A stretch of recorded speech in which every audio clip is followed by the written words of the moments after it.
Female-led superhero films like Wonder Woman, Captain Marvel thrived at the box office, although the later one was hated by the fans. Except these two, none of the female-led movies barely made any waves in the superhero genre. After Endgame, Marvel really gave importance to female and LGBTQ-driven movies, but none of them worked at the box office. In this video, let's analyze why female-led superhero films often fails. So let's get started. First off, historically, films have seen a significant male dominance in their viewership. Also, industry reports reveal that approximately 60 to 70% of superhero moviegoers have been male, a trend that traces its roots back to the origins of comic books. Early comic books were largely created with male characters and aimed at male audiences, which set a precedent for the superhero genre. As superhero films evolved from these comic book origins, the male-centric narrative and character focus continued, reinforcing a gender imbalance in the audience demographic. This male dominance has shaped both the industry's approach to storytelling and its marketing strategies, influencing how superhero films are developed and presented to audiences. Statistically, female audiences tend to prefer mostly romantic comedies and musicals. They also watch films with emotional storytelling, dramas, strong character development, and relatable stories. But the main point I am trying to make here is, majority of superhero audience are male. It makes sense if studios greenlights the male superhero films first. Later they can experiment with the female and LGBTQ superhero movies. Both MCU and DC Extended Universe have done the same thing. Wonder Woman is the only female superhero film, which received love from both genders all over the world. In fact, Wonder Woman drew in about 52% female audiences, a notable change from the traditional male-dominated stats. Other than that, all other female superhero films were not received well.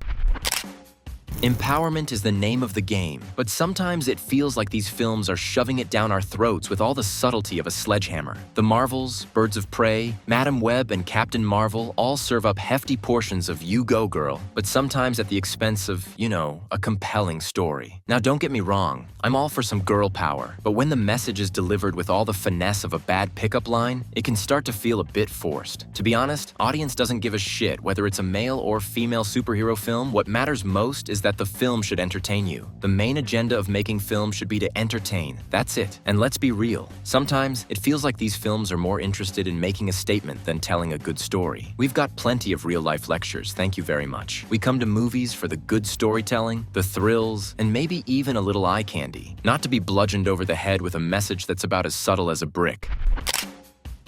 A superhero film without real stakes is like a donut without the hole. It's missing something crucial. Wonder Woman, 1984, and Birds of Prey feature heroes who face conflicts that often seem about as threatening as a wet noodle. Seriously, how are we supposed to be on the edge of our seats when the villains are just badly written? We're talking about villains who are more meh than menacing. In contrast, heroes like Wolverine, Captain America, Iron Man faces bloody, intense challenges that keep us on the edge of our seats. They go toe-to-toe with villains who are genuinely terrifying. For female-led superhero films to really pack a punch, they need to deliver conflicts that are as sharp and biting as their protagonists. Otherwise, it's just like watching a cat fight a laser pointer. It's entertaining, but we all know who's going to win. When the stakes aren't high, the audience doesn't feel the tension, and that's a big problem. Think about the thrill of watching Wolverine fight through a barrage of enemies, or Deadpool breaking the fourth wall while still kicking ass. Those are moments where we feel every hit, every close call. Female-led films need that kind of edge, where the battles are brutal, the stakes are sky high, and the outcome is anything but guaranteed.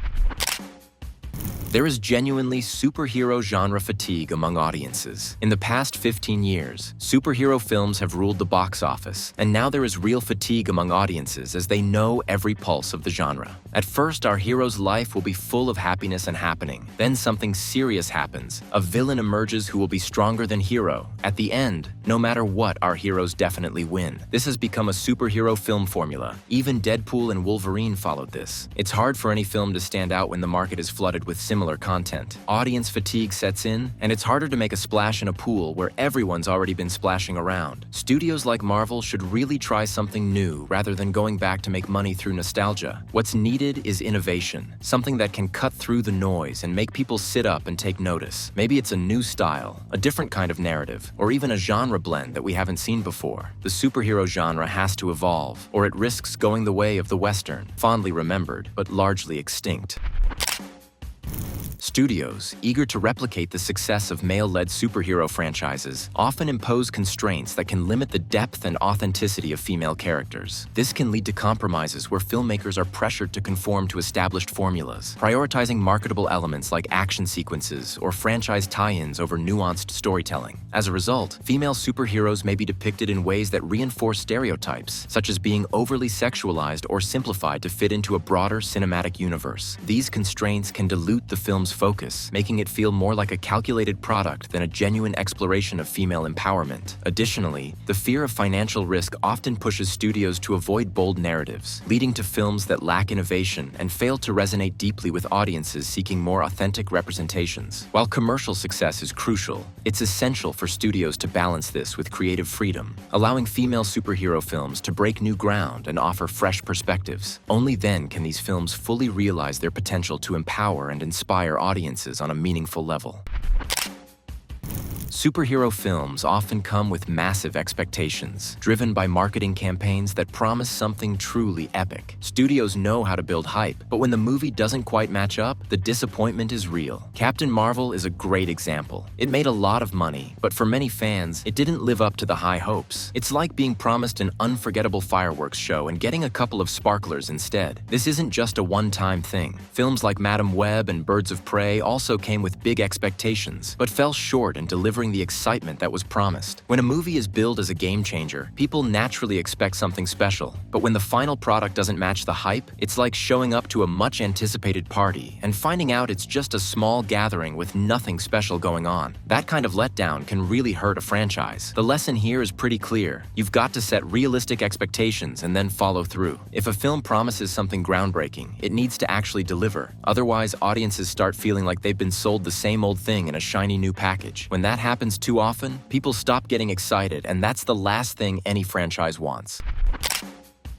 Representation in films is crucial because it allows heroes to reflect the diversity of our world. Films like The Marvels, Eternals, Birds of Prey, and Black Widow have made notable efforts in including diverse characters and LGBTQ representation. However, there's a significant difference between authentic representation and a superficial attempt to check off diversity boxes. True representation should be seamlessly integrated into the narrative, rather than feeling like a forced addition. When representation is done effectively, it's like a well-balanced dish where every element enhances the overall experience. It's about weaving diverse perspectives into the story in a way that feels natural and meaningful. Conversely, poorly handled representation can feel like a dish with the right ingredients but lacking seasoning, essentially missing that extra depth that makes it truly engaging and impactful. The key challenge is to avoid making diversity feel tokenistic. Audiences are quick to notice when they're being pandered to, which can be off-putting. Instead, stories should feature characters with real depth, flaws, and challenges, making them integral to the narrative. When done well, this kind of representation resonates deeply with viewers, fostering a stronger emotional connection and ensuring that the film is not only entertaining but also meaningful. This connection is essential for maintaining audience engagement and encouraging continued interest in future films. I think Marvel has learned a lesson. They tried everything, like making female-centric superhero films, trying something new with Eternals. Now they are just trying to capitalize on nostalgia value, which they have learned from No Way Home and Deadpool 3.